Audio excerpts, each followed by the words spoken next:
ఈరోజు ఇక్కడ మార్కెట్లో ప్రచారం చేయబడుతుంది. జీవనన్న మన స్థానికుడు. మేము ప్రత్యేకంగా జీవనన్న గురించి చెప్పాల్సిన అవసరం లేదు. ఇక్కడ ఏం పనులైనా కానీ జీవనన్న గారే చేశారు. కాలేజెస్ అయినా, స్కూల్స్ అయినా, వాటర్ ట్యాంక్స్ అయినా, రోడ్స్ అయినా, ఆర్ఎండ్బి మినిస్టర్ ఉన్నప్పుడే ఇక్కడ రోడ్స్ అన్నీ వేశారు. ఇక్కడ ప్రజలందరూ ఇప్పుడు అభిమానించి జీవనన్న గారు ఓటేయాలనుకుంటున్నారు. ఇప్పుడు మీరు అందరు కూడా చూసే వాళ్ళందరూ కూడా ఓటేయండి అని కోరుకుంటున్నాను. ఈరోజు వాటర్ అసోసియేషన్ మన వివేకానంద మినీ స్టేడియంకి రావడం జరిగింది. అక్కడ ఉన్నటువంటి వాకర్స్ అందరూ కూడా జీవన్ రెడ్డి గారికి మద్దతు తెలపడం జరిగింది. ముఖ్యంగా వాళ్ళందరూ ప్రజల యొక్క స్పందన ఎలా ఉందంటే ఈరోజు అందరూ ప్రతి ఒక్కరూ మనకు మంచి అవకాశం పోయింది, ఈసారి సార్ ఖచ్చితంగా గెలవాలి అని కూడా చెప్పడం వాళ్ళే చెప్పడం జరుగుతుంది. అలాగే రైతు బజార్లో కూడా రైతులను మరియు ఇక్కడ కొనుగోలు వచ్చిన వారిని కూడా అందరికీ ఓటు వేయాలని కూడా మద్దతు తెలపడం జరిగింది.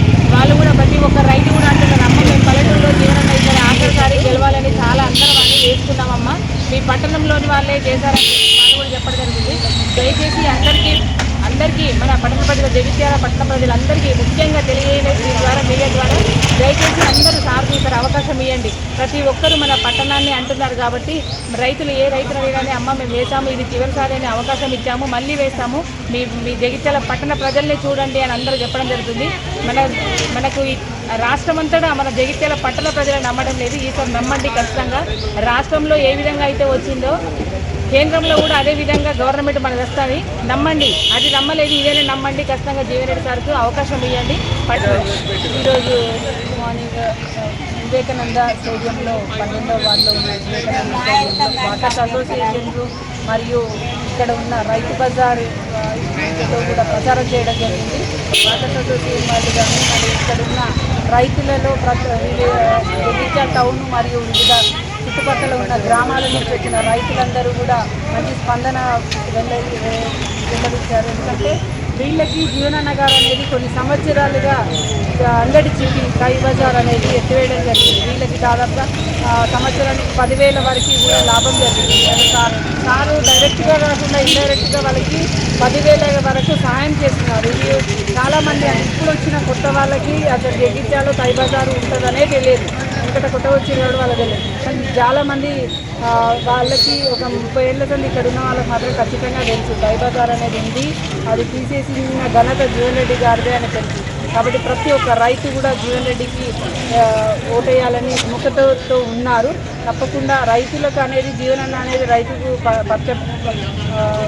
రైతుల పక్షాన ఉంటాడు. కాబట్టి ప్రతి ఒక్క రైతు కూడా వాళ్ళకి సపోర్ట్ చేస్తున్నారు. ఈరోజు ఇక్కడ ఉన్న రైతులందరూ కూడా చుట్టుపక్కల ఉన్న గ్రామాల నుంచి మరియు జగిత్యాల టౌన్ నుంచి కూడా ఉన్న వీళ్ళందరూ కూడా జీవనన్నకు సపోర్ట్ చేస్తామని చెప్పడం జరిగింది. ఎందుకంటే జీవనన్న అనేది ఎల్లప్పుడూ జీవనన్నగా ఉన్నారు. ప్రతి ఒక్కరి ఏ ఆపద ఉన్నా నేనున్న ముందు అనే వ్యక్తి జీవనన్న గారు. కాబట్టి తప్పకుండా ప్రతి ఒక్క ఇంతకుముందు ఒక మంచి అవకాశం జగిత్యాల అనేది కోల్పోయింది, ఇప్పుడు మళ్ళీ ఒక అవకాశం వచ్చింది. అలాంటి అవకాశాన్ని ప్రతి ఒక్కరు కూడా సద్వినియోగం చేసుకోవాలని కోరుకుంటున్నాను. పార్లమెంట్ అభ్యర్థి మన ప్రియతమ నాయకులు మన జనజీవనుడు జగిత్యాల అభివృద్ధి ప్రదాత మన జీవనన్న గారికి మద్దతుగా ఓటేయమని అడగడానికి మన జగిత్యాల పట్టణంలో గల వివేకానంద మినీ స్టేడియంలో మన walkers association president Gautam Reddy అన్న గారి ఆధ్వర్యంలో వాకర్స్ అందరినీ కలిసి ఓటు అభ్యర్థించడం జరిగింది. వారందరూ ఒకటే చెప్తున్నారు, ఏమనంటే గతంలో జరిగిన తప్పును సరిదిద్దుకోవడానికి ఇది మాకు మంచి సదవకాశం దొరికింది. జగిత్యాల అభివృద్ధి కావాలంటే ఒకటి జీవనన్నకు మాత్రమే ఓటేయాలి. అందరం కూడా జీవనన్నకు మద్దతు వన్ సైడ్ వార్ ఇలా జీవనన్నకు ఓటేస్తాం, జీవనన్ను అత్యధిక మెజారిటీతో గెలిపిస్తాం అని అందరూ చెప్పడం జరిగింది. అలాగే రైతు బజార్కు వచ్చి రైతు బజార్లో గల రైతులను అండ్ ఇక్కడికి వచ్చే ప్రజలను అందరినీ ఈసారి జీవనన్నకు అత్యధిక భారీ మెజార్టీతో గెలిపేయాలని కోరగా రైతులందరూ ఒకే విషయం చెప్తున్నారు. గతంలో మాకు తాయి బజార్ అనే ఒక చిట్టి ఉంటుండే. ప్రతిరోజు చిరు వ్యాపారులకు ఒక 50 రూపాయల పన్ను ఉంటుండే. ఆ పన్ను యావత్ తెలంగాణ మొత్తంలో కూడా అన్ని మార్కెట్లలో విధించబడుతుండే. అట్లాంటి పన్నును జగిత్యాల మాత్రమే ఆ పన్నును తొలగించడం జరిగింది. ఆ పన్ను తొలగించడానికి ముఖ్య కారణం ఎవరంటే మన జీవనన్న మాత్రమే. కాబట్టి చిరు వ్యాపారులు అందరూ సంతోషంతో ఒకరోజు 50 రూపాయలు అంటే కనీసానికి నెలకు 1500 రూపాయలు, సంవత్సరానికి 18,000 రూపాయలు. ఈ చిరు వ్యాపారులు సంవత్సరానికి 18,000 రూపాయలు సంపాదిస్తుంది. కాబట్టి ఖచ్చితంగా మేమందరం కూడా జీవనాన్ని మద్దతిస్తాం, జీవనాన్ని గెలిపిస్తామని వాళ్ళు వ్యక్తం చేస్తున్నారు. కాబట్టి ప్రతి ఒక్కరు ఆలోచించింది, చిన్న పెద్ద ప్రతి ఒక్కరు మన జగిత్యాల అభివృద్ధి కావాలంటే జీవనన్నకు ఓటేసి గెలిపించుకుంటే. ఈరోజు కాంగ్రెస్ గవర్నమెంట్ ఉంది, జీవనన్న అంటేనే కాంగ్రెస్, కాంగ్రెస్ అంటేనే జీవనన్న. జీవనన్నకు ఓటేస్తే మన జగిత్యాల గతంలో జరిగిన ఎన్నికల్లో కొద్ది ఓట్లతోటి జీవనన్న ఓడిపోవడం జరిగింది. ఒక్కటే ఒక విషయం ప్రజలకందరికీ తెలిసిందంటే, మన గత 35 సంవత్సరాల కింద జగిత్యాల అభివృద్ధి, జగిత్యాల డెవలప్మెంట్లో అసలు కొద్దో గొప్ప కాకపోవడానికి కారణం ఏంటిదంటే ప్రతి ఒక్కరు గమనించండి.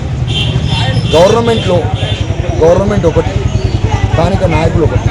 ఇక్కడ గవర్నమెంట్ ఇప్పుడు కాంగ్రెస్ పార్టీ గవర్నమెంట్ అండ్ స్థానిక నాయకులు రెండు ఒకటి ఉంటే మనం ఏదున్నా అధికార పార్టీని కొట్లాడుకోగలుగుతాం, నిధులు తెచ్చుకోగలుగుతాం, డెవలప్మెంట్ చేసుకోగలుగుతాం. కాబట్టి ఈ రకంగా 35 సంవత్సరాల నుండి అపోజిషన్ లీడర్గా ఉండడంతో మన డెవలప్మెంట్కు పూర్తి స్థాయి సహకారం చేసుకోలేకపోయింది. కాబట్టి ప్రతి ఒక్కరు గమనించుడి, ఈ ఒక్కసారి ఇది మనకు సువర్ణావకాశం, ఇది మనకు ఒక బంగారు అవకాశం.